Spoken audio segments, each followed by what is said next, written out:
Oh, ladies and gentlemen, boys and girls, outsiders of all ages, welcome in. And if you see some outsiders running around, you go ahead and send them our way.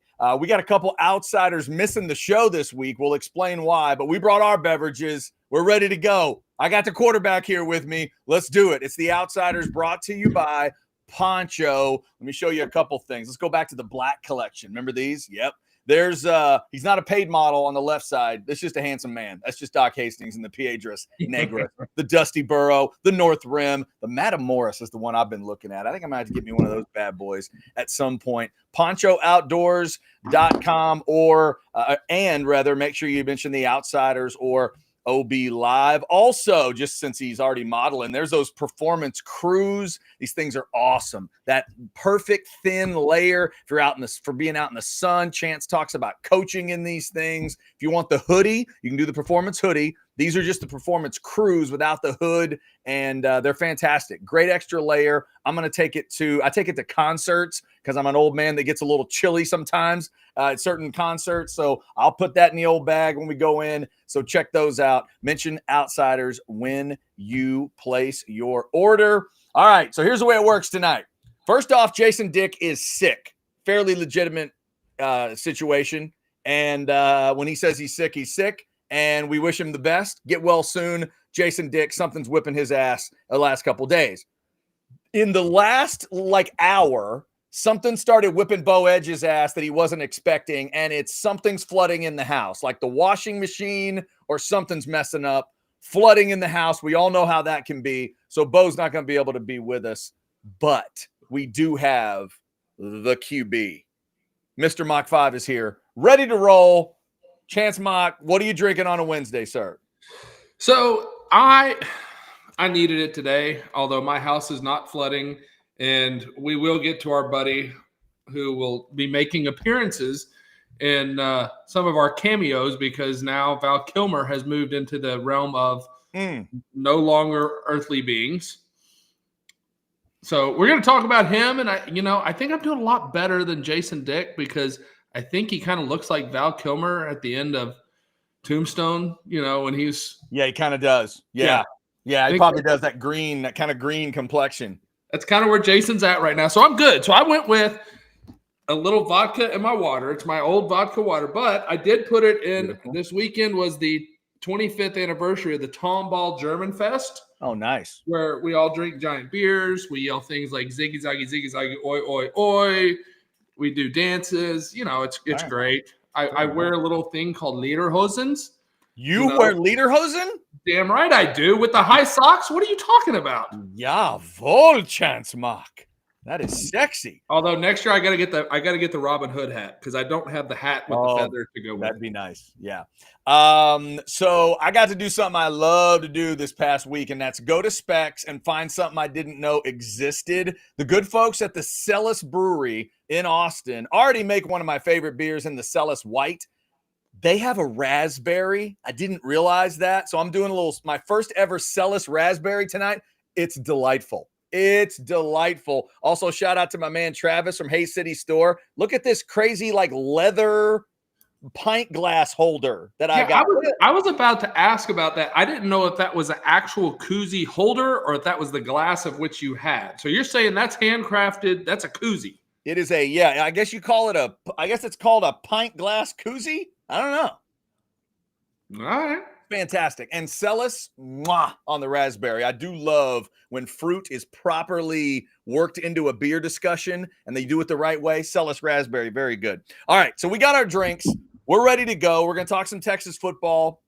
We are going to pay tribute to Val Kilmer. We wish we didn't have to have this discussion this week. Unfortunately, Val did pass away in just the last couple of days. So we're going to do for the Mach 5 Top 5, the Top 5, Chance's favorite Val Kilmer performances. That is coming up. If you guys want to jump in the chat, feel free. Of course, our man Chris. They're already all about it, aren't they? Oh, they're ready. They're ready. Here we go. See, Allen's ready. Gene Hackman playing Mac Brown. If you don't know how this works, our man ATX Bates has made sure that a weird thing has happened. He is the official deadcaster of this show. Once a famous person has passed on, they can then be cast in whatever movie we are trying to, to get after. Bates says, "Oh, I'd replace Willow with Ghost and Darkness." Okay, yeah, this is it's a whole nother thing. And yes, Alan has already thrown in an "I'm Your Huckleberry." Don't worry, we'll get there. We will get there. We will get there. I'm a Val Kilmer. I've got to say, when I got the news, I think he's 65 or 66 right now, right? 65. Yeah, died at 65. Pneumonia is the official cause of death. Of course, he'd had the battle with cancer like 10 years ago, I think. Yeah, but I love Val Kilmer. I mean, I really was a big fan. Do you remember, I think it was like 85, 86, Real Genius? Did you ever see that one? You know what? I never did, Chance. Here's the swap that's got to happen. Here's the swap that's going to happen in my house. I found out tonight that my wife has never seen Tombstone, and I've never seen Real Genius. So that's the trade. I said, "Hey," she goes, "I've never seen the Western one." I was like, "The Western one, Tombstone?" And she goes, "No." And I said, "Honey, you have got to sit down with me and watch this movie. His performance is legendary." And then she said, "Okay, you have to watch Real Genius." And I said, "Deal. Let's do it." I've always wanted to see Real Genius. I always see it on like a regular channel, and I know I don't need to do it that way. So that's what we're gonna do at our house over the next week or so. We're gonna switch on those two. So I have not seen Real Genius. All right. Well, you're gonna enjoy Real Genius, and I look forward to hearing how Tombstone goes over. It's one of my favorites, but we'll get to that. I think we're going to have a lot of fun from people with this one, because I think when you look at the Val Kilmer, there's a lot of varying differences. I think the top three, I think we're all going to have about the top three. Yeah, I think you're right. I think there's going to be some good agreement on certain things. Chris Bennett is taking credit for part of the casting thing. Actually, I started it when I said Chadwick Boseman can play Rod Babers. That might have been it. That might have been what started it. I'm not sure. But we will get to that at some point. We'll also talk a little NFL. Chance, obviously a big Bills fan. We talk NFL on this show too. We'll also take this super chat that just came in from ATX Bates. But Chance, I wanted to get your thoughts this week. We kind of we put three of your favorites on the thumbnail tonight, Roy, BJ, and Sloan. You had the pleasure of working with those fellas. We've had all of them on the show on The Outsiders. And as of this week, there's been another minor injury, nothing big, but Ryan Wingo's got a hamstring. So they've taken him out of spring. And then a day or two later, MRIs needed on Washington, the tight end. So he may have to miss a little time. Arch Manning is really down to like 4 freshmen and a couple redshirt freshmen that he's sort of working with on a day-to-day basis. And I just thought of you immediately. I'm like, what would Chance Mock have done? Like this is now 3 years in, maybe you've got a little more true probably got more starts in you than Arch does. But I just want to get your thoughts on being where Arch is and you're working with these young guys. What would be important to you trying to, maximize these spring practices? So I think it's really interesting. I think Arch is in a really, really good position right now because he's established himself with that group of guys. Look, let's be honest. Ryan Wingo came to Texas because it's where presented him the best opportunity. He didn't come to Texas to play 1 year with Quinn Ewers. He came to Texas to play with Arch Manning. And you can say that about a lot of these guys. And so I think Arch is in a really great spot right now because they're all kind of growing together. He has the respect that he's earned. And I think everybody, this is the thing. I had a conversation, Chad, and I'm sure you've had them too. And people are like, well, Arch Manning gets too much credit. Well, everybody you've talked to said Arch Manning has handled the last 2.5 years about as well as you can handle him in the locker room and practice. No doubt. Everything they've asked him to do. Sarkisian raves about him. If you met him and you didn't know his last name was Manning, you'd have no idea.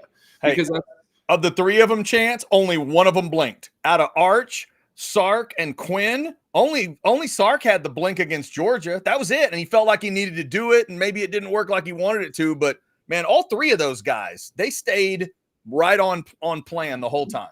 But to your original question, right? So everything that I've been told is that Arch and Ryan have a really great relationship. Mm-hmm. And it's a little hurtful to see Ryan in a 1 instead of that number 5 that he looked so good in, but that's neither here nor there, you know. Chance, you know receivers better than anybody. How much do they love the number 1? Come on. It's a fight. It's a fight.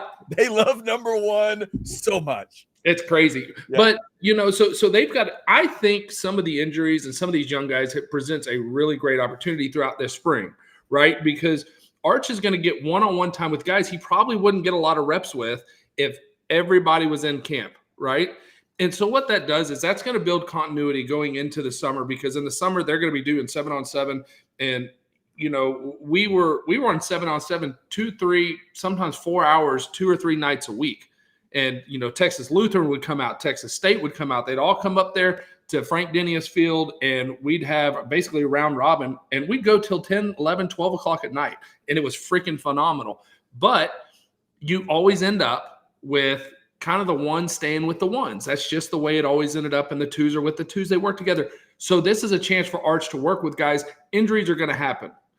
And it's one of those things that football is a tough sport. Injuries are going to happen. Parker Livingstone, you want to talk about a guy that's getting a lot of love from some of the people not partaking in spring practice. Mm-hmm. I mean, the dude's big. He runs a 4.3 40. He's got great hands. The separation is nice. He wouldn't be getting the same amount of reps if Wingo was there, and you know it just wouldn't happen. Yeah. So I think it's a good thing, and I think Arch has the opportunity now. I guarantee you, he's like a horse that has been chained up to the fence and finally got taken out to the beach, and somebody slapped him on the ass and said, "Okay, go." Yeah, that's what Arch is right now. Yeah, and you mentioned Parker. The other key ingredient, if you didn't say it, you know they're roommates, right? You hear this? Yeah. Arch and Parker Livingstone, they are roommates. Could be important. Yeah, these are big time reps for these guys. I would love to just sit in on some of those meetings, sit in on some of those workouts, the practices and stuff. The leadership of Arch Manning being in the program as long as he has, helping out these young receivers. It's going to be wild to see how that plays out. We get some. And I'll give you, Chad, I'll give you a prime example. And he wasn't my favorite receiver to throw to because, you know, when I had the opportunity to play with Roy, BJ, and Sloan, those were my first. But when those guys left and Tony Jeffries was there, I had a really great connection with Tony because we had a chance to work so long together because Chris and Major, we were very fortunate. I mean, some fans would probably argue, but we were very fortunate. Neither of them had huge injuries at Texas the whole time they were there. I mean, both of them, think about it. Yeah. Both of them stayed healthy their entire time. So it's not like I was getting a lot of reps as a redshirt freshman or, you know, a redshirt sophomore behind Chris. So I was getting reps with Tony Jeffries. Well, I was able to mold him from a quarterback into the kind of, we had a great relationship. I knew when he was breaking because he was very different. Roy would hit his brakes so hard. Tony was very, very sharp in how he did everything. So the timing was completely different on those two guys. Mm-hmm. I mean, completely. And so I think it's a great opportunity for these receivers, not necessarily for Arch, but for these receivers. Because Arch is he's in hog heaven. He doesn't have anybody nipping over his shoulders, and he gets to go play football. Yeah, love these back-to-back chats. ATX Bates says, Parker just sent some Tiff's treats to Jonte Cook, and Alan responded, spliff treats, you mean. Well played. Well played. Well done. Well done, fellas. Mid-season form. Well done. Somebody else threw in that Livingstone's going to be wide receiver 1 come the fall. Alan, I don't know if it's going to quite be that level, but it is definitely a guy to pay attention to. Don't sleep on the name. It is apparently a guy he's working hard. A big 6'5" kid. Well, I'm about to say, that's what I was going to say, Chad, is I didn't realize when I watched his high school tape, he sticks out because he's faster. He out jumps. He was a great high school receiver. And he's 6'5" to start with. That sticks out in high school. I didn't realize that was how big he is. Yeah. He's huge. Yeah, that's a really big target and great news for Arch in that way. Alan, thank you for that. If you guys want to send a super chat, it'll go right to the top. ATX Bates sent us a weird one, $4.99. Feel like I should wait for a full cast. In honor of Chad's 151 total nude strip club story, next week's top 5 stripper names. Stripper names would be an interesting one. We haven't really gone down that road yet. we'll have to see if the Mach 5 top 5 committee would go with stripper names. Yeah, Chance, I did tell my story this week on House Divided because somebody mentioned 151, and every time I think about it, we were getting out of a truck at a strip club where you could BYOB, and that's how Jason Suckermel knew it was one of the all-nude places. And as we got out of the truck, our boy dropped a bottle of 151 and it broke in the parking lot. Oh, no. And you know what happened next, Chance. It was like a friend got shot. Like we all looked at each other like the night might be good, but the night was never going to be the same. And we all just thought of that bottle the rest of the I felt so bad for him the rest of the night. It was just heartbreaking. Just heartbreaking. That kind of reminds me. I told you the Shanahan story about the Patron, right? I think so. Yeah. Yes. Because he was 21 and I wasn't, and he was illegally contributing to a minor, which was me. And I gave him the pesos, and he gets out of the car. He'd gone to the liquor store. He gets out of the car, and I had a bottle of Patron. I gave him my $40 for, and he goes, "Got it." And when he put his hand up like that, it slipped out of his hand. It was like and broke. Yeah. And I looked at him, and like it was like you said, it was like somebody died, and you're like, oh yeah, no, it's like somebody shot your dog. Like it really is a horrible feeling. I'm like, damn, Bates, my dad's not an NFL coach. I don't have $40 just lying around, bro. Come on, Shano, give me a break. Bates, we will take that under advisement and see if Chance wants to get into some stripper names next week. It's not a bad idea. Not a bad idea. All right, let's start thanking some more of our great partners around here, including Covert Ford. For me, for many of you, for Chance and so many others, we could say that we outkicked our coverage. You know who else can say that? Sergio Garcia can say that. Here we go. Hi, I'm Sergio Garcia, professional golfer. And I'm Angela Garcia, a 7th-generation Texan. And as a child, I grew up on a ranch in the hill country, and we had countless Covert Ford vehicles on that ranch. I saw firsthand just how reliable Covert is and how their customer service cannot be beat. And just like in golf, being reliable, on point, and consistent is the most important thing. So if you want the best of the best, visit our friends at Covert. Yeah, vamos indeed. If you guys want to jump in the chat, feel free. We are going to get to that Mach 5 top 5. Chance, are you ready for a Mach 5 top 5 now? You want to get it out here and let the people start talking about it?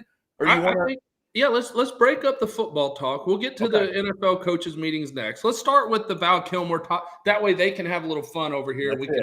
They're going to have some fun. Let's do it. Mach 5 top 5. It's presented by Integro Construction Services. That is right. We'll throw up a little extra code for you. I will try to do my best bow edge on this one. But you've heard him talk about Integro Construction Services. Just remember nanotech.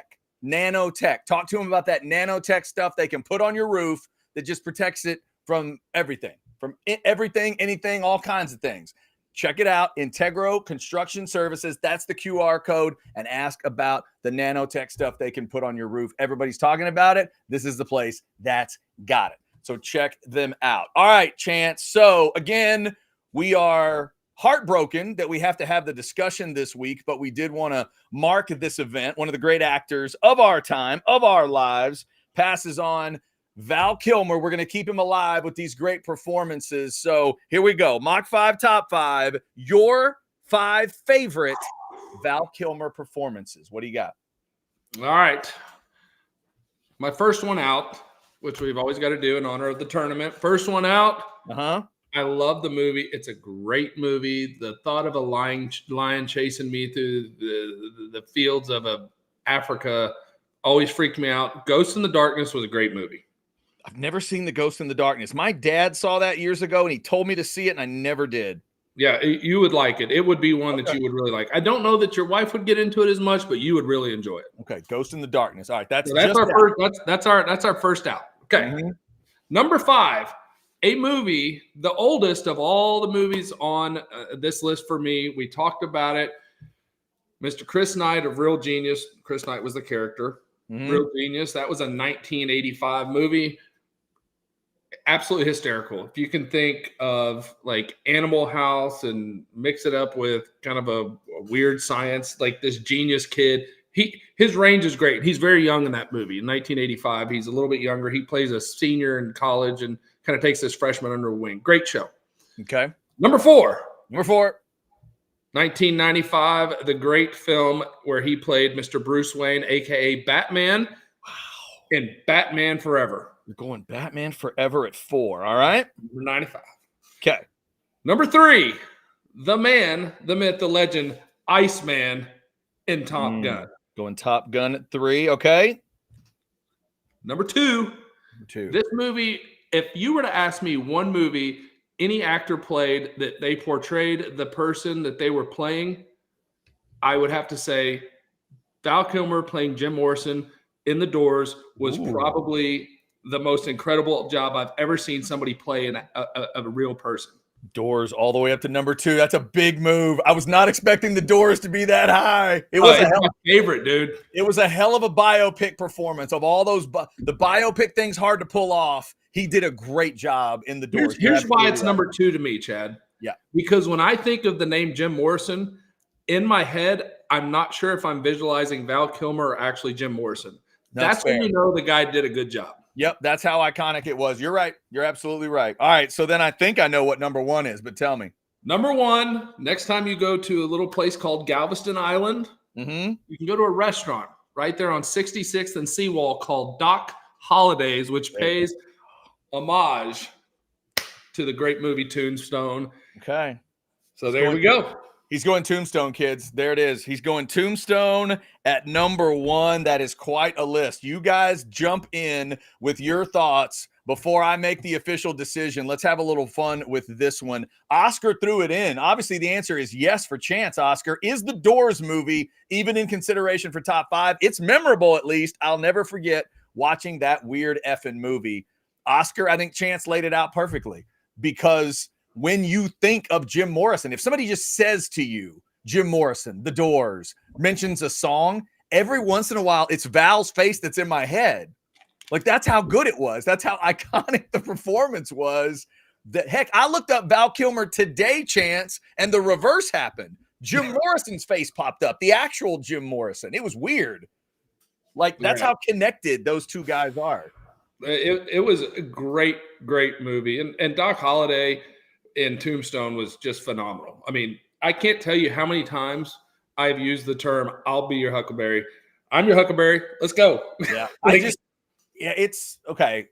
There's no way I'm going to argue with your number 1. I think it's right. Some might argue Iceman and Top Gun, but there's something about that Doc Holliday performance. And I said this to my wife today because she was worried about watching Tombstone because she doesn't like Westerns. And I said, honey, do not worry. Tombstone is not your normal Western. I said, if it didn't have his performance in it, I think everyone would look at it differently. He changes the whole movie. Yes. Like, the people that will stand on a line for Tombstone and tell me this is the best Western I've ever seen. Okay, calm down. It's not. It's that Val's so good. He's convincing you that it's one of the best Westerns you've ever seen. But to me, Chance, Tombstone is like, it's not quite this level, but it's like a little better than like the Varsity Blues of Westerns. I can see. That's a good comparison, though. Because it's way over the top. Like, it's so over the top, and it's, if you just break apart the pieces, it's kind of overdone. But his performance, well, that's the thing. It evens the whole movie out, and by the end of it, all you can think of is him. It's incredible. Well, S. Roan just said it, and that's what the reason why it's number 1 to me. When you think of Tombstone, you think of all the actors that were in that movie. Oh, all yeah. It was a huge cast, and Val Kilmer's character, Doc Holliday, was not necessarily the star of the show, but he carried that. Whereas in Top Gun, yeah, he was a big part, but I would argue that Goose and Maverick were the 2 main characters, right? You would agree that, I think. Mm-hmm. And so that's what makes Tombstone. That's why Tombstone's number 1 to me, because he wasn't cast as the lead in that, but he carried that movie really, really well. Yeah. All right. So let's see what there's some other people have thrown lists in. Let's see what S. Roan does. S. Roan went Tombstone, Ghost in the Darkness, Comanche Moon, It's a good one. Real Genius, Top Secret, first movie, I think, for Val Kilmer, which I've technically not seen. I've seen like hunks of it, but I've never sat down and watched it start to finish. It's another one I need to watch. S. Roan, thank you for that list. Chris Bennett's list, it starts with Top Gun, then Tombstone. Willow. See, Chris Bennett's a sci-fi guy. Did you ever see Willow back in the day? I absolutely saw Willow, and Willow is great. And you know what was so great about Willow? Because I just happened to go back and watch it today.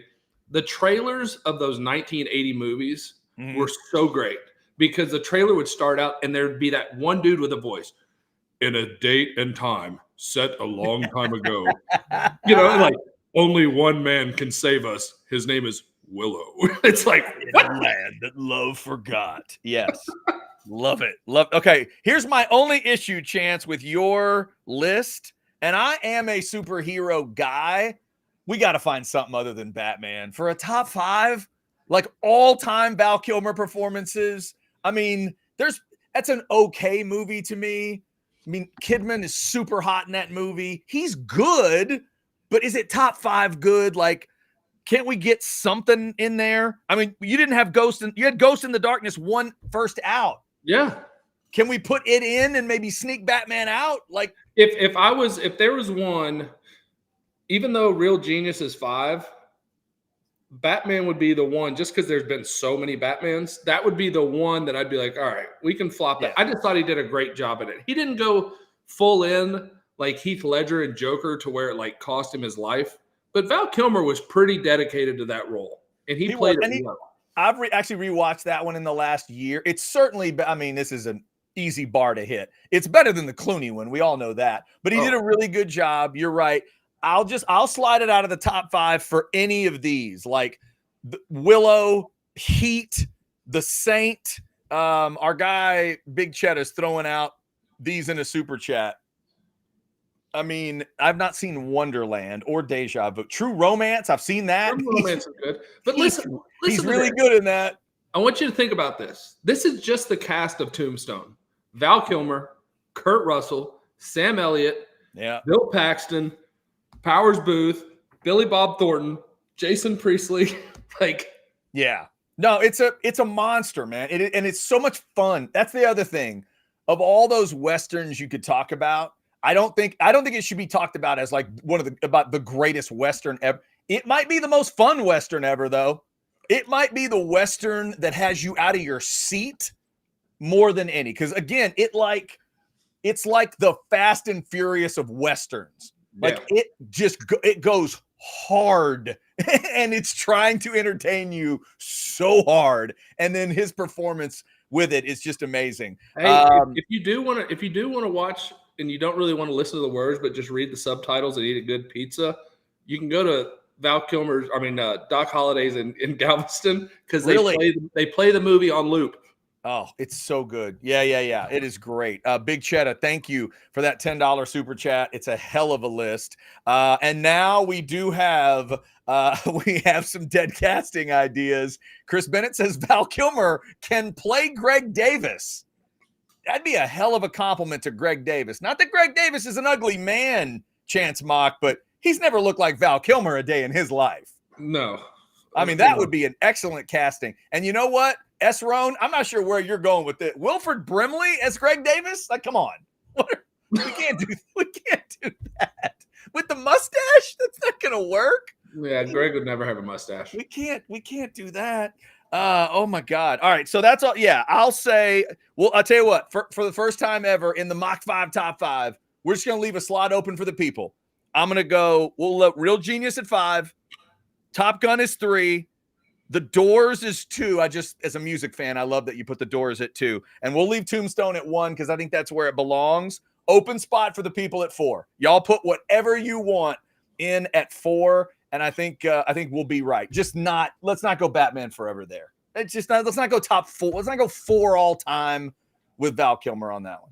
That's all. Yeah, I'm with it. Okay. I was expecting. Wait, hang on. Val Kilmer is Muschamp. Oh, the intensity. Are you kidding? The intensity's there. The scene on the sideline, Chance, with the whiteboard where he cuts his face open. Oh, yeah. I mean, that would be awesome. Just awesome. Well played. Well played. All right. So there's your Mach 5 top 5 brought to you by Integro Construction Services. We will get into some other football discussions here. Something needs to be said. Bates, you're not quitting us, okay? As long as I have this wonderful That's right. lure sitting with me, you will not quit us, regardless of if Heat is in the top 5 or not. And you know what, Bates? I'm going to admit something to you. That's another one I haven't seen. I'll see bits and pieces on a regular channel, and I tell myself, Chad, you got to see Heat.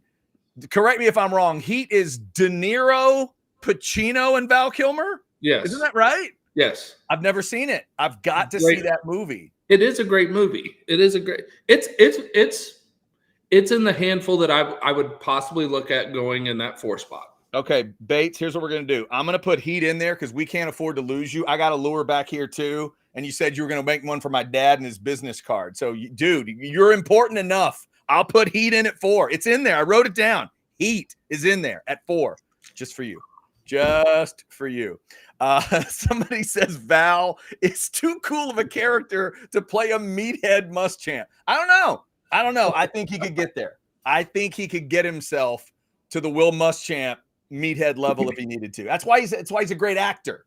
I think his versatility is huge. Like his range as an actor, I think is really good. Yeah. Once you see Real Genius and you see the difference between that Val Kilmer and the guy that played Jim Morrison in The Doors and the guy that played Iceman in Top Gun and the guy that played, Doc Holliday, you're like, it's incredible.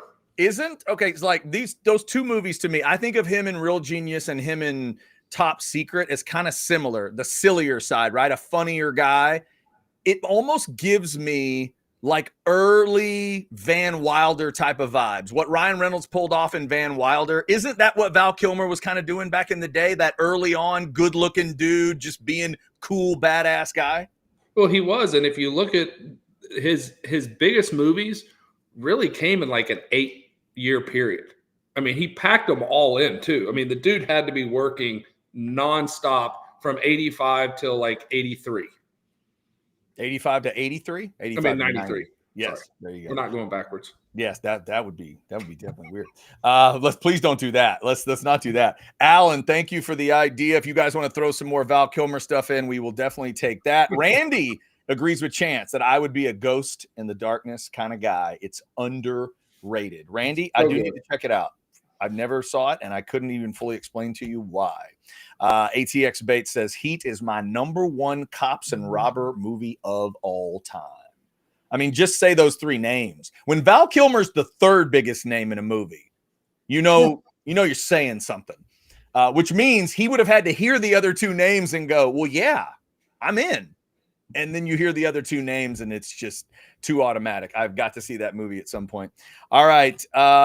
Let's see. If you guys want to throw in on that, we will get into it. We're talking football. We talked about the Texas receiver situation with Arch. We'll talk some NFL stuff coming up. Before we do that, Chance, why don't you tell them about Arch Public and what is going on there?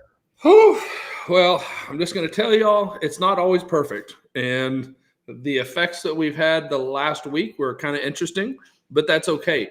That's why you have a program like Arch Public's algorithms, because they're stopgaps and you're able to get in the market, get out where it's needed. It does cut your losses and it allows you to make gains. So we did take a little bit of a hit, but we've chewed it back and we're back above board on this one. The big one they're doing right now, this Bitcoin algorithm. I know a lot of you have seen Bitcoin is moving wildly right now. What the product does is it goes in and it purchases Bitcoin at strategic time. It's a hedge against inflation. It's good, but you need to talk to your financial advisor. That's not what we do. We talk football, not finances, but we can teach you how to go talk to the right people to maybe put you in a better situation. Scan that QR code or shoot me a message on X. I'll be more than happy to hook you up with Tillman, the guys at Arch Public. If you want to add Bitcoin to into your portfolio, or if you just want to kind of do a little day trading but don't have time to sit at the computer and do it and want to let an algorithm do it for you, Arch Public are the people to do it. Give them a shout. Tell them you heard about it right here on The Outsiders. There you have it. We are paying tribute to Val Kilmer tonight. We're talking some football as well. If you want to throw something in. Oh, there it is. Oscar, $5 super chat. Don't want to derail the show, but quickly, don't worry, Oscar. You can't derail this show. We ain't got no rails. What would a top 5 Tom Cruise list look like for either of you?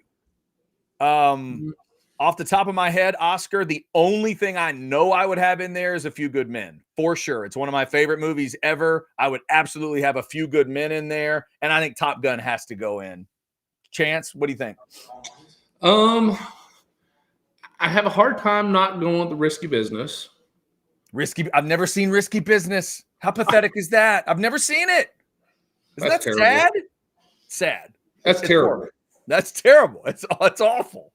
Because it's so great. It's the dumbest. It's an 80s movie to a T. Like, you can't get any dumber, but it's awesome, right? Like, if it was any dumber, it wouldn't be as awesome. If it was any dumber, it'd be a 90s movie and it'd have been a flop.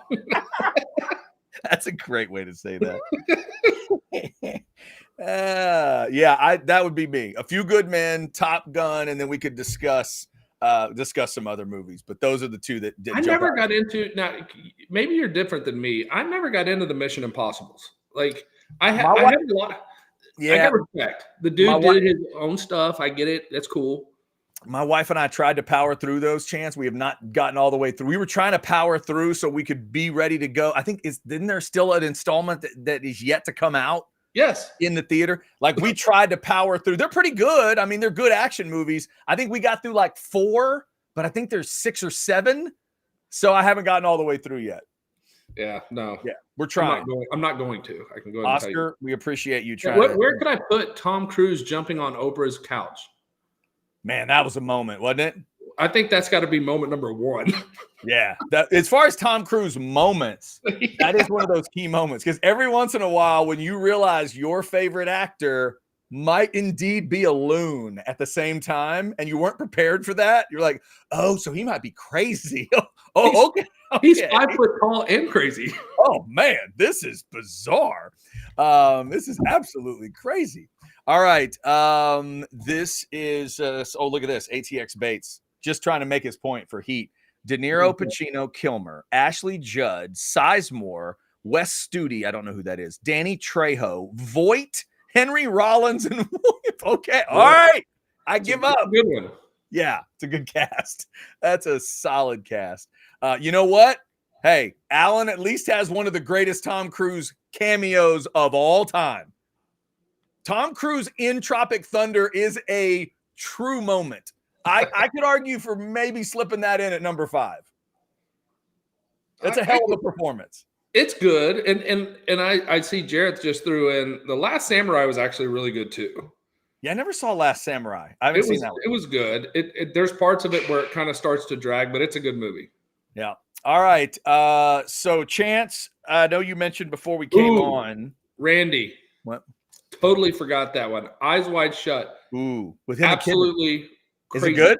I've never seen that one. It's so good. And Vanilla Sky is pretty good too. But Eyes Wide Shut is a look into, and there's stuff that I've read about it. What's that? The director, Stanley Kubrick. Yeah, Kubrick. Yeah. He was trying to expose some of those elitist societies in the New York area, right? Like that was the whole point of it. And then he weirdly had that death where, like it was just here's the weird part, Chance. There's certain worlds to me that just can't come together. Like I'm all about I just lost his name. Why did I say his name again? The director, Kubrick. I'm all about Stanley Kubrick, and I'm all about porn. I just don't want Kubrick to do porn. That's what scared me about it. When I saw it, I'm like, oh, wow, Tom Cruise and Nicole Kidman, they're going to get naked. It's going to be like a sex movie. And then it's like directed by Stanley Kubrick. Whoa, no. I'm good. I'm out. Hey, when we get off of here tonight, I'm going to send you a link and just read about it. It's very odd. Like, there was a lot of those scenes that got left on the cutting room floor because people said, we're not putting that in a movie. Like he was trying to really artistically expose some really dark underworlds. Kind of weird. It's a weird movie. Oh God, another great casting idea. But before that, Top Gun Maverick, one of the greatest sequels ever. You're right about that, Chris Bennett. It is. One of the best sequels, and one of the best sequels I've ever seen where they waited too long to make it. Like, they waited way too long to make that movie, and they still pulled it off. It was Minority Report, another great one. That's a good. I've seen that one. That's good. Yeah, that's a really good movie. Chris Bennett, George Foreman can play Mad Dog. Come on, man. I'm not even gonna tell you what my mom texted me until we get off the air because it's really funny. Rest in peace. This is another good one. This is I've seen this one as well, I believe. Yeah, Edge of Tomorrow. I've seen that one with Emily Blunt. Good movie. All right. We'll do a top 5. We'll do a cruise top 5 at some point. All right, back to a football question from ATX Bates. What are you doing, ATX Bates? Trying to make this an actual show? $4.99. Holy shnikes. It's a legit question. What percentage of throws are timing where you're throwing to a spot versus seeing the wide receiver and throwing to what you see? Wow. I think you can break that down into 3 different segments. One, anything that has a sharp break to it is a timing throw, i.e. quick slants. You're looking at what the defense is giving you, and you're trusting your receiver to be there, and you're throwing the ball to a spot. Mm-hmm. Same thing with a corner ball, what we like to call banana ball, where you're not putting it on a line. You're not putting it, up in the air. It's a cover 2 ball where you're hitting that hole. As soon as he comes out of that break, you got to let it go. That's why you see some cornerbacks get the pickoffs there when they can bait guys into that throw. Out routes, those type of things. Anything that is not necessarily a timing, but is a route in which you are throwing the guy open, i.e. deep post, deep flags, crossers, go routes, all those, you're just throwing and letting them go be receivers. That's a little more of a feel kind of throw. Right. You're just let it be receivers. What about when we're down in the red zone and we see all those fades, slot fades, regular fades, corner fades? Is that timing and you got to let it go because of the parameters of it? Or is that you're letting him go? You have to. So probably the most famous throw that I made at Texas was to B.J. Johnson against Texas Tech in the corner. And if you notice, that's a catch the ball, take a step, put the ball in the air to an area. That's just, I'm trusting B.J. to get there. Okay. Because when you get down, that's why my favorite route to throw on the end zone, as weird as it sounds, is a slant.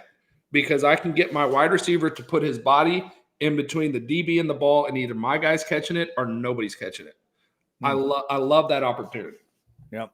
By the way, Chris Bennett throws in, Chad, you may not like Batman Forever, but Nicole Kidman in that movie, my goodness. Oh, I mentioned her, Chris Bennett. Yeah, no, she's breathtaking in that movie. She really is. And again, that is far from the worst Batman. Batman and Robin is easily the worst Batman movie ever made by leaps and bounds. Batman Forever is not a bad movie.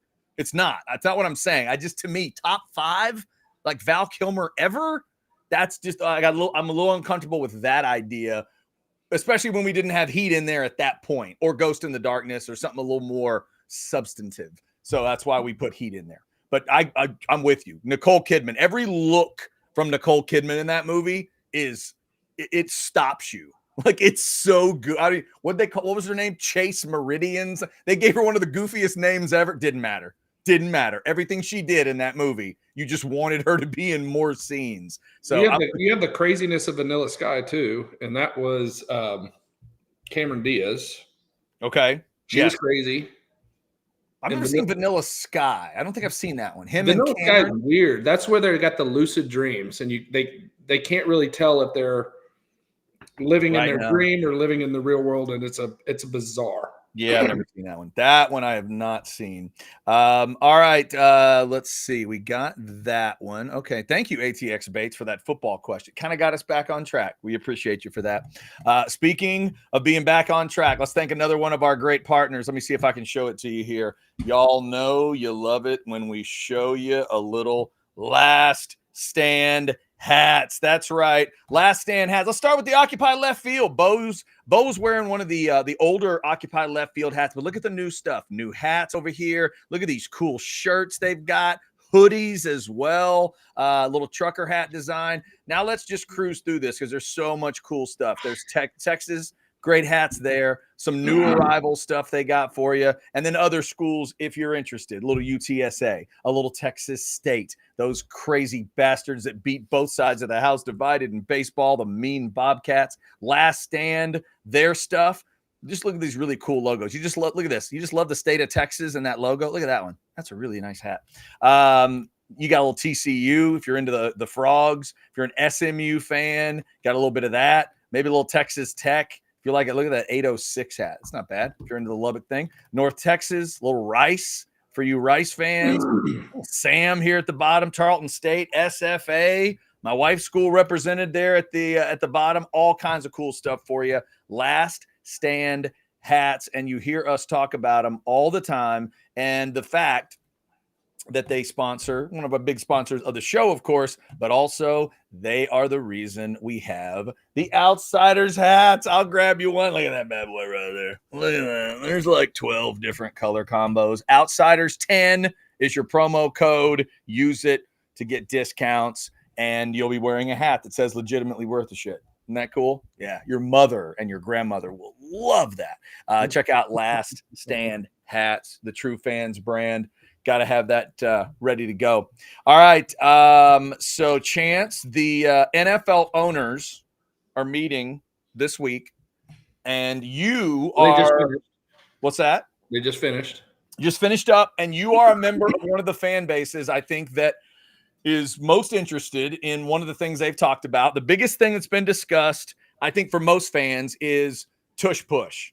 So for me as a Cowboys fan, obviously the Eagles are in the division with the Cowboys. For you as a Bills fan, you guys would kind of be that second team that's used it. Nobody uses it like the Eagles do. But you got a big physical quarterback in Josh Allen. You guys have used it too. As of this moment, I think they're tabling. They're not actually making a decision on tush push yet. So as of right now, it stays alive. I'm assuming you think that's the right move. So this is what's interesting to me is it was tabled because of language, because they couldn't agree on language, because there's even some school of thoughts that what I agree with is going back 19 years when the rule literally said you cannot aid a player, whether it's a push or a pull. You can't aid a player. That's the way I feel like it should have been, because referees will tell you it's hard for them to tell in the field whether it's being pushed or pulled. That's a hard call, right? But what they said was a direct push. So then now you have the Bills saying the Bills don't go a direct push like the Eagles do. The Eagles go straight through the A-gap. Josh Allen takes a step to the left, and then he gets pushed. So then it becomes, okay, well, is that immediate contact? Is that not immediate contact? So you've got an issue there. I don't like it. Well, and they've also done the silly thing where they're saying the proposal from the Packers is like, you can't push a player immediately after the snap. Well, how do you define immediately? Well, that's what I'm saying. It's the language of that, because the Bills can say nobody pushes Josh immediately. Right. If he takes a step, is that enough? Yeah. Do I need a football move? You know what it comes down to? And then I think if you don't have clear language on that, you come down to the Dez Bryant Packers game. Was it a catch? Because then did he push? Did he not push? Was he aided? Was it immediate? Was it not? So that one's interesting. The other one that I thought was a very interesting, and I didn't think the owners would do it, was moving the touchback to a 35. Yeah, how about that? Which is really interesting, right? And so there was a proposal that was brought up, and I don't remember which team, but they said, well, let's just move the kickers back, and that way we'll eliminate some of the touchbacks. Well, they didn't want to do that because the teams that play in colder climates, i.e. the Jets, the Giants, the Bills, the Packers, the Chiefs, they have a disadvantage because they can't control the ball as much. So they wanted to keep it a shorter kick. Right. But you take out, because especially later in the season, we saw it. Those teams that had wrapped up playoff spots, instead of risking it, every time they were booting it out of the end zone. Okay, here, you get it on the 30. But and that's the thing. Like we all know why they went. The multiple reasons they went to that new kick format, and this is just extra challenging for the kickers. It's like, hey, if you don't want to kick it into our little landing zone, that's fine. But the 35, that's punitive for a touchback. Yes. Well, but here's the other thing that goes into it is that teams are now they're going for it more, and so they're trying to get away. The NFL is trying to get away from punting because, contrary to popular belief, the most concussions happen on punt team, not kickoff, although kickoff is more. And why they're going to stick with this is because just in last year, the percentage of kickoff and kickoff return concussions has settled down into the range of a normal play, which is what they were trying to do, right? We're trying to go for the safety because, I mean, you get these grown men, 250 pounds, running 4 4s and 4 5s for 65 yards and hitting each other.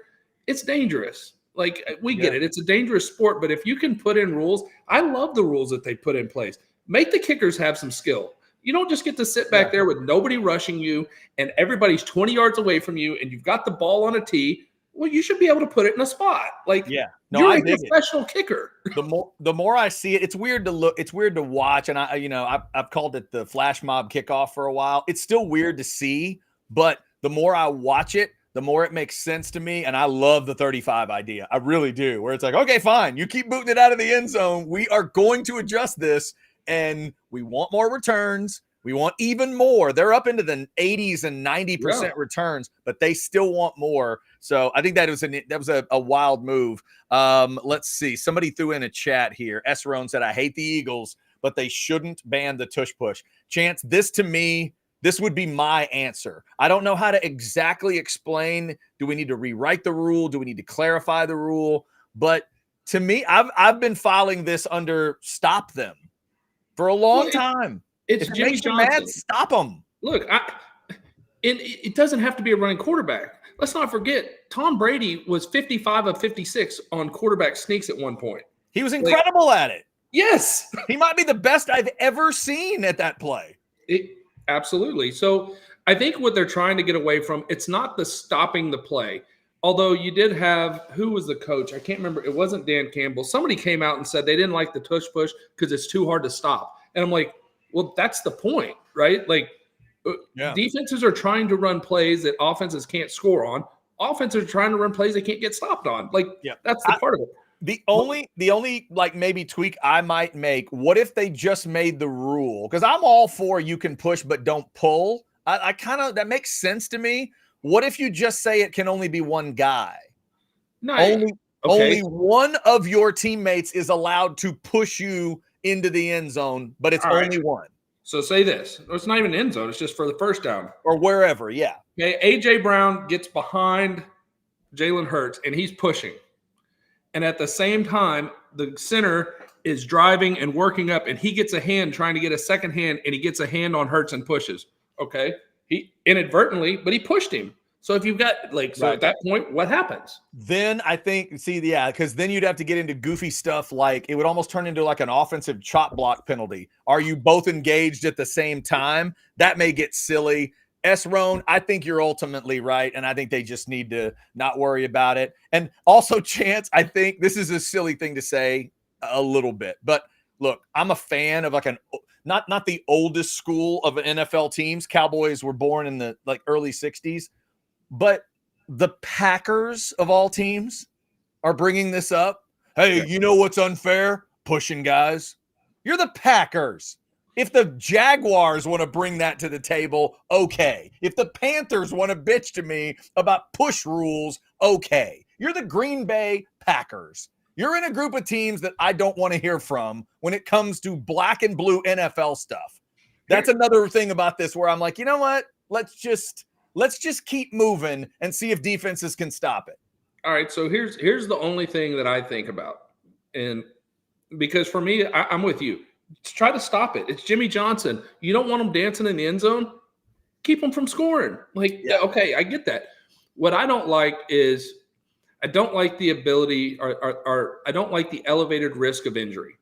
If you get a guy that's behind you and he's grabbing you and you're pushing and your head is down and you've got another force coming at you. I mean, we've seen it with Josh all the time. We've seen it with Jalen. They get bent over because guys are pushing from behind and they get hit in the front and it pushes that head down. Like, the safety of it is my concern. Yeah, no, I'm with you there. If they're thinking about if they're trying to think about safety and they can prove some stuff with film there, that's different. But I think they should probably leave that one alone. You mentioned the touchback at the 35. I do like that idea. They're going to change overtime now in the regular season. Everybody gets the ball at least once. Are you good with that? I'm good with it. I wish they would just go to, if you're going to make it, I don't like, they shortened it down to 10 minutes.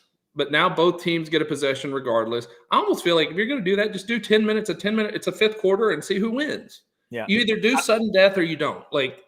Yeah, I've always liked in the regular season. Once we get to the playoffs, I think it should be just, you can go blood and guts forever if you want.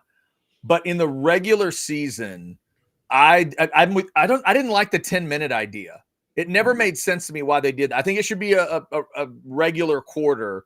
But in both versions, college and pros, I've been saying for years, I want somebody to try Lou Holtz's idea. Years ago, Lou was the guy that said, why don't they just start at the 50? Start at the 50. You're outside of field goal range. You have to attain field goal range, and let's do the college rule. Really? I like that idea for both. Try it in the NFL, try it in college, and see what happens. If you want to just go regular in the playoffs, that's fine. But I do like the idea of both teams getting the ball. Like, I don't get the ball because the coin flip went the other way. That's goofy. You've seen those games, Chance. Whether it hurts my team or not, we've watched it happen. I've been killed on that one. Right. You've been nailed on that one. Oh.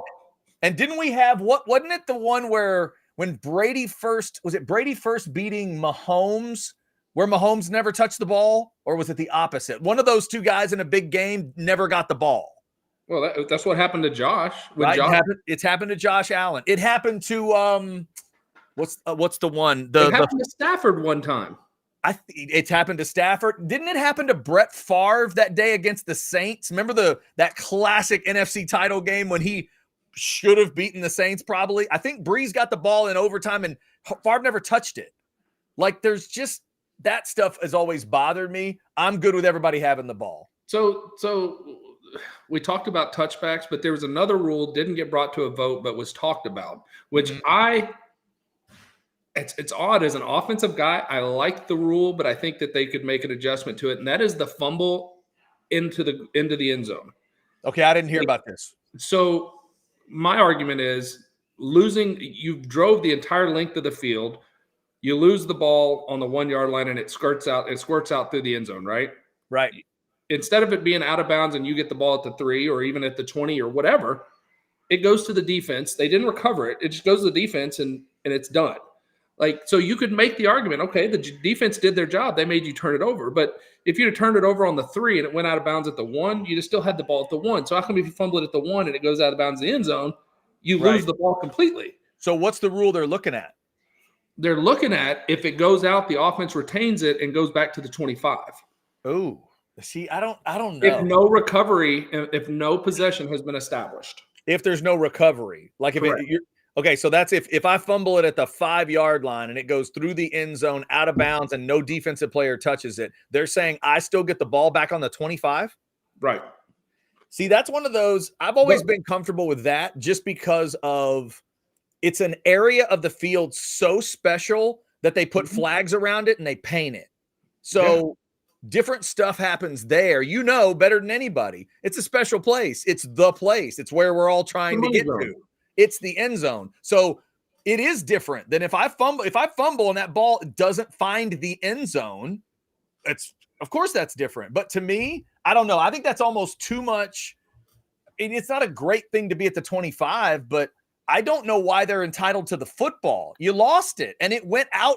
It went into and out of the most special, place we've come up with in this game. That's kind of on you, isn't it?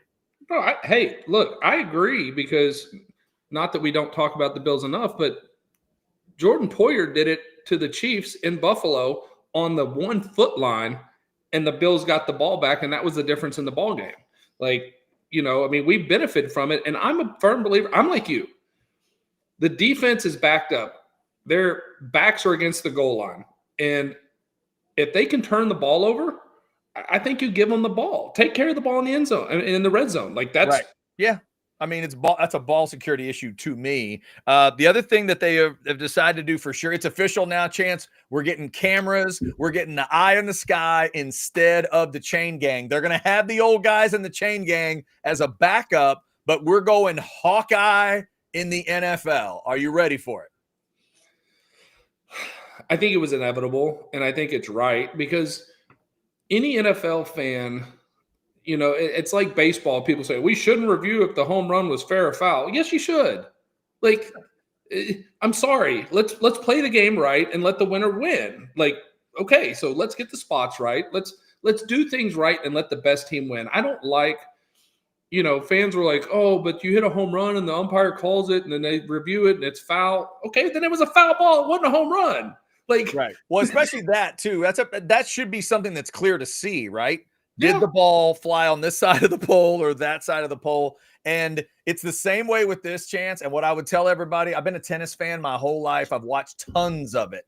And I remember when this technology came into tennis, people questioned it. People didn't know if it was right. John McEnroe would bitch about it. All these different analysts. Roger Federer was never a big fan, and he had his little issues. But man, it was right. Way more than it was wrong. And it's now developed to the point where I think it's the best instant replay system in sports. It's a little different in football. I get that, of how they'll use it. But I would tell fans to sit back and trust it. I think this is going to give them way better results. I saw a couple instances in spring football last year, Chance, because I'm one of the few that'll watch the UFL or whatever the version of it is, and they use this type of system. It was so quick. It was just so fast. Ball was down the 35.5, and then they would announce it. Ball makes the line to gain first down, and we just move on. It was fantastic. And to the point ATX made, to me, I think challenges should be, if you get them right, you shouldn't have you only get 2 challenges. No. If you're making bad calls and it's reviewed and you were wrong, I shouldn't be punished for calling you out on your bad call. And that, I agree with Bates. I agree with you, Chance. And again, back to the tennis thing. They get as many correct challenges as they need.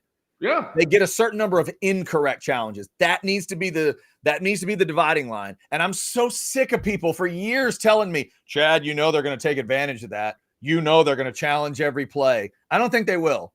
I really don't. Coaches don't want to stop momentum either. And baseball's gone to this idea. Baseball figured out a kind of a number. I think they give them 3 a game or 5 a game or whatever it is.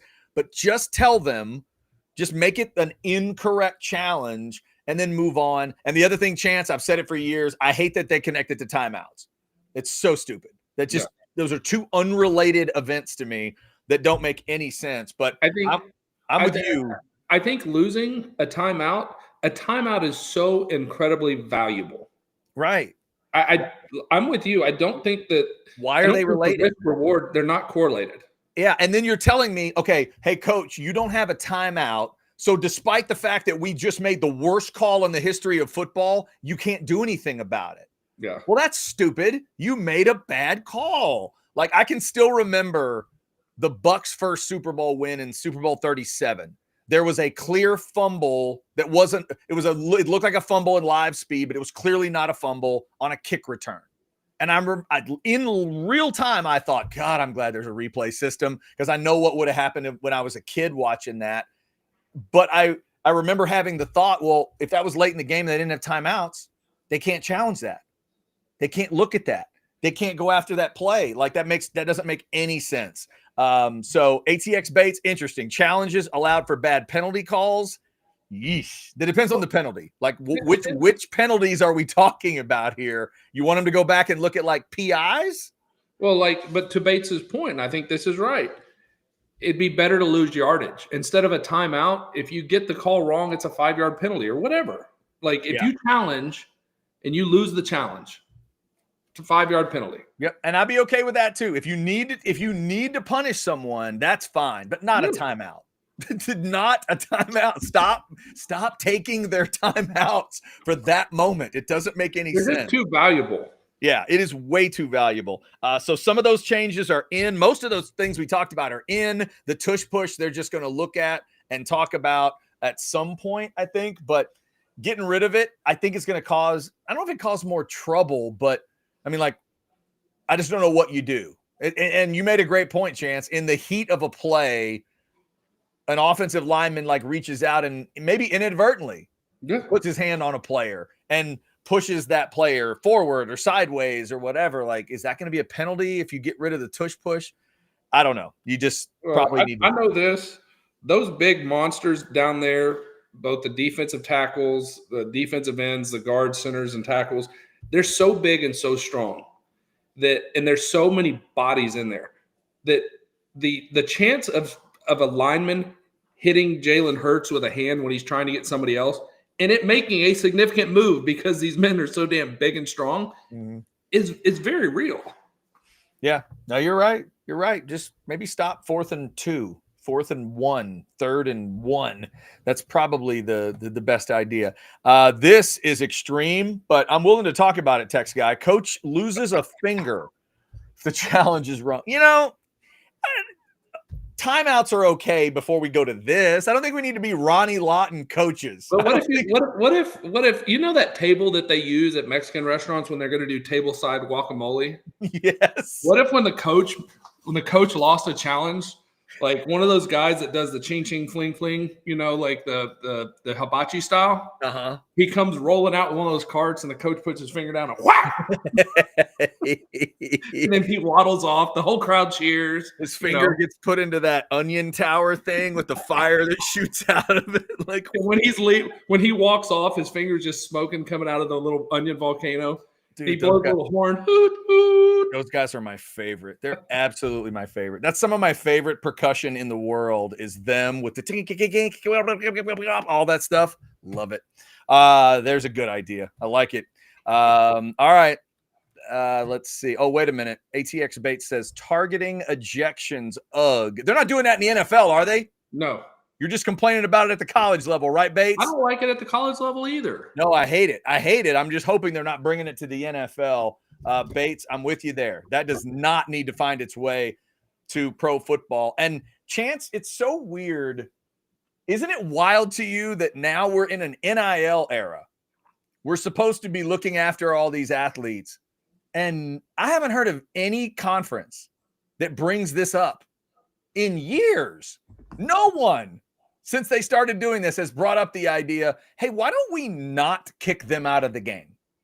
Why don't we stop this mess where we are kicking our defensive players out of the game all the time? Why don't we stop that? I'm surprised that it hadn't been brought to the rules committee. I'm surprised. I mean, you know, who would be the first person you think would complain about that? He's not a defensive guy in my mind. The first guy that would complain if you got rid of the rule? Yeah, no, that wouldn't that would be the one saying, "Hey, we need to get rid of this rule." Who would you think? Saban? Well, Saban's not here anymore. Oh, an active coach, you mean? Yeah. I'd say Lane Kiffin because he's suffered from it as much as anybody. Yeah, you're probably right. Yeah, that's true. He has had a lot of guys. It's weird. The timing of the timing is silly. The fact that when it happens in the game mattering, like I don't care if they want to you can create a 35-yard penalty if you want to. Yeah. Create a penalty that goes half the field if that makes you feel better. But stop kicking these guys out of football games, please. Just stop it. And if you get kicked out 30 seconds into the second half, by the way, you have to miss not only this half, but the whole next half too. Exactly. Right. The timing aspect is so stupid. And if you need to punish them, the rest of that drive, but that's it. If you have to. You've mentioned that before, and I think that's a good idea. For this drive, you're out. Sorry. Yeah. Next drive, you're fine. Next game, you're fine. Next it's a quarter, 15-yard penalty, and you're out for the drive. Yeah, the demonizing of those or NFL a minimum of 3 plays or whatever you want to make it. Yeah, stop demonizing these defensive players. It's so silly. All right, we did have and Bates was talking about the cameras earlier jumping in. That's in the cameras over the chain gang. Back to the casting. Alan says David Lynch can play Colt and Val Kilmer can play Jordan Shipley. That's a good call. You know what? I bet Val, if you give him enough study time, he could learn how to run the routes, and he could probably learn how to play you a country song with a campfire. Probably could do it. He could do the Texas Boot Company commercials, whatever you need. Whatever you need him to do. Alan, it's a good call. We are doing nothing but giving love tonight to Mr. Val Kilmer. So sad to hear about his passing. Go watch some of his great performances this week. If you missed the Mach 5 Top 5, brought to you by Integro, Construction Services. First off, let's throw your logo up. This is the logo. It's fancy. Here's your top 5. Real Genius coming in at 5. We put Heat into the 4 slot, mainly because of that incredible cast. Top Gun 3. The Doors 2. Peace and Love. And number 1 is Tombstone, because Chance can't stop thinking about I'll Be Your Huckleberry. He had a scene with a metal cup that's legendary. Like, he acted with a metal cup, and I can't forget it the rest of my life. It was unbelievable. I got to watch Tombstone with my wife. I'm looking forward to her review of Tombstone. Yeah, I think she'll dig it. She is one of those women that I couldn't tell you how many Westerns she's ever watched. I'm going to ask her, because like her dad's one of those guys. You know how it is if the dad's way into Westerns, the kids sometimes will repel.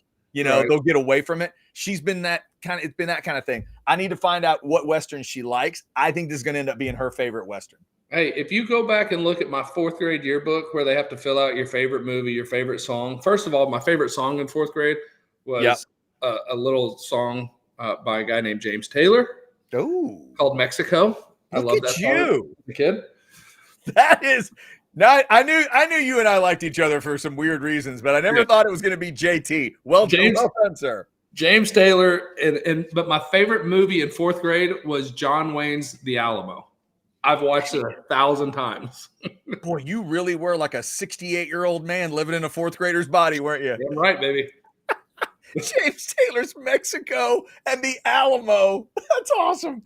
That's fantastic. 4th grade in the Woodlands, Texas, baby. That's what we got.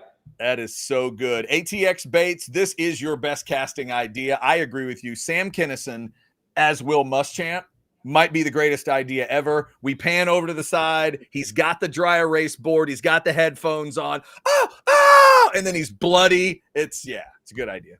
It's absolutely perfect idea. All right. Thank you, Bates, as always, for all your great additions. Chance, before we get out of here, let's talk about some good food. Bo loves to talk about the hoodoo crawfish. You were telling me before the show, you met this guy a couple times, and I know you've had some crawfish. So it's that time of year, man. Crawfish season. Man, it's that time of year. They're getting big. They're delicious. If you like them spicy, that's the way they do them.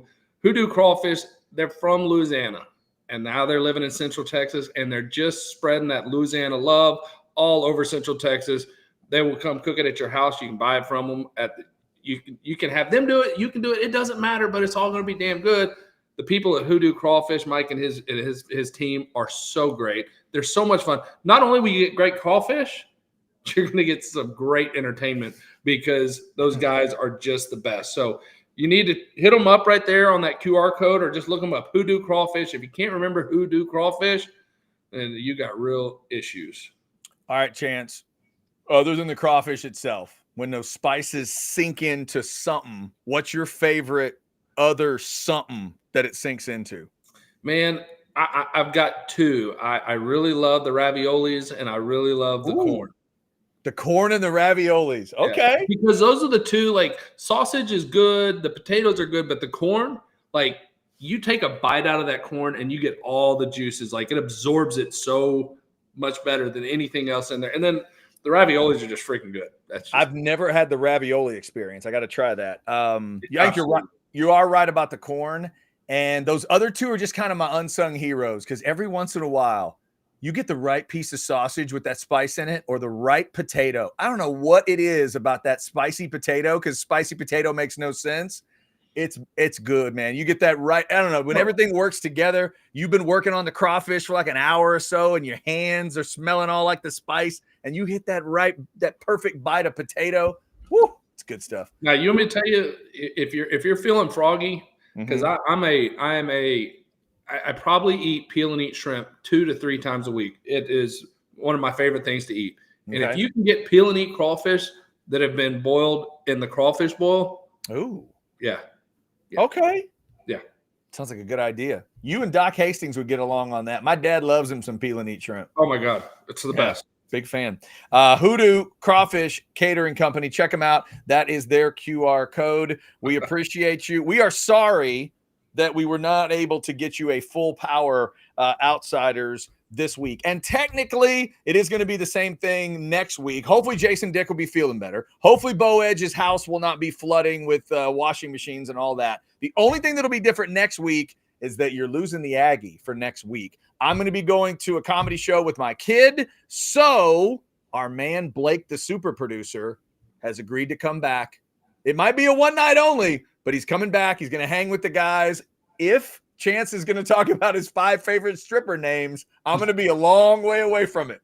I'm going to be a long way away. I would not. That would be injustice for me to do that when you weren't there. That's I would appreciate it if you could wait till I got back for that one, because I definitely want to know where Destiny ends up on your top 5 that particular week. So Blake, the super producer, will be in next week. Chance Mock, is there anything that we have failed to hit tonight? Anything else we need to mention? I think we've hit it. We don't need to talk about what's going on with Aggie basketball right now, because that's just another debacle in of itself. So, oh my God, what is happening, Chance? What is going on? Can I ask, because I know we're getting out of here, but just your 30-second answer. What more does Trev Alberts have to do to botch it and people in Aggie land finally be like, we got to go a different direction? Let me see. Trade Reveille for Smokey straight up. There you go. No, wait a minute. Hold on. That's not far enough. Trade Reveille for Bevo straight up. There you go. That might be the only thing he could do to get less popular right now. It's unbelievable. What is happening? Yeah, that's one of the. Yeah, that's the 30-second answer. We won't get into the deep dive. Someday we'll get into the deep dive, because it's absolutely mind-boggling the amount of money that university has put in and what a great job they've done. Yeah. Baseball, basketball, the football experience, softball experience. I mean, they deserve better. Silver linings, though, Chance. Good news this week. Aggie's getting better in baseball. Headed to Knoxville. I hear Tennessee's down right now, so pretty pumped. Pretty excited about that trip. Go. No? Oh, okay. Never mind. Apparently they're good. Never mind. My bad. Also, I saw on the Aggie schedule a little later on, they're going to Arkansas and to Texas in back-to-back weekends. That'll be tough. Cool. Thanks, SEC. Thanks. Aggies 1-8 to start. Oh, my goodness. And apparently the Aggies wanted Chris Beard, thought they were getting Chris Beard, didn't get Chris Beard in the end. Well, however, so the story, but the weird story is, what's really weird is that I guess the board was talking to him before Buzz was actually gone. Ah, of course. Right. And Beard used it as leverage to get more money from Ole Miss. Right. So they did him a solid. They messed up the procedural part, so they didn't get their coach, but then the guy they wanted ends up getting a raise from Ole Miss. Yeah. There it is. All right. Remember, we are the Outsiders, brought to you by Poncho Performance Crew. There's Doc Hastings wearing that. Maybe you want some of the black stuff. There's Doc Hastings rocking one of those. The Madam Morris, the Dusty Burrow, maybe the best named shirt they have in all the Poncho collection. Check out ponchooutdoors.com. Mention Outsiders, mention OB Live. Here's an idea too. I am taking advantage of an idea we've talked to you guys about, getting your school colors. My kid's about to graduate from high school in Elgin. The color is purple. So I got the Billy Bob on order. That's right. The Billy Bob is the Western with the mother pearl snap, the short sleeve, the purple. That's what I'm going to wear to graduation. So we got that on order. So go check all that out, whether it's your school colors or whatever.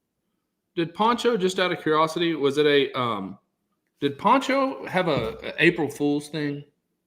I did not see it if they did. I'm not sure. Well, there's a new shirt that they had on their website, and it's on Poncho Outdoors. Uh-huh. The heck? And it's called The Right to Bear Arms. Oh my God. I'm not joking. The gun show shirt, is it real? I swear.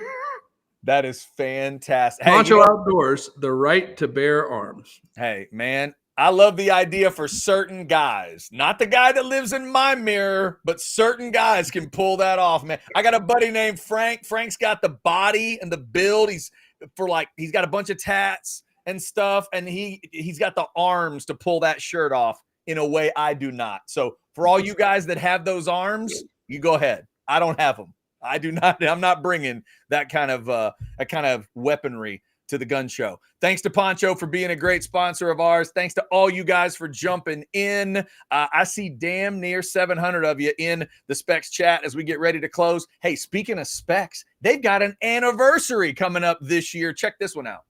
Have you heard the news? Specs is turning 63, and we're celebrating you. Whether you're looking for whiskey, canned cocktails, or wine, Specs has it all with Texas-sized savings all month long. Specs. Cheers to save. Yeah, buddy. I love Specs. I love the fact that they're so good. We don't have to celebrate a 50th birthday or a 75th. No, we're going 63rd. 63. What's wrong with that, right? They're celebrating 63. Yeah, I strolled through a Specs. I did a Specs up in Round Rock last week where I found that Celis, got another 6-pack of beer I like, got a new bottle of Deep Eddy pineapple vodka, grabbed a bottle of whiskey that I like. Oh, Chance, it was phenomenal. Love me some Specs. Love me some Specs. All right. Find out all kinds of good stuff that you didn't even know existed. So make sure you check them out. Thanks to Specs for sponsoring the chat for basically the entire run of Orange Bloods Live. All right. Check out all the great content. Remember, if you didn't like us on the way in, please like it on the way out. Like, subscribe, get your notifications, get well soon to Jason Dick, get dry soon to Bo Edge's house that was flooding because of the washing machine or whatever. Hopefully they figure all that out. You guys have a great week. Until next Wednesday night, y'all make sure you don't say mean things about me. Blake, the super producer's jumping in next Wednesday. It's going to be crazy. It's going to be wild. Bo's going to tell you like it's out of control because I'm not here. Like I have any control over this whole thing. Jump in next week. Y'all have a good time. And we will be back with the Outsiders next Wednesday at 8:30. Bring your beverages. Until then, we are the Outsiders. Even though there's only 2 of us, we are legitimately worth a shit.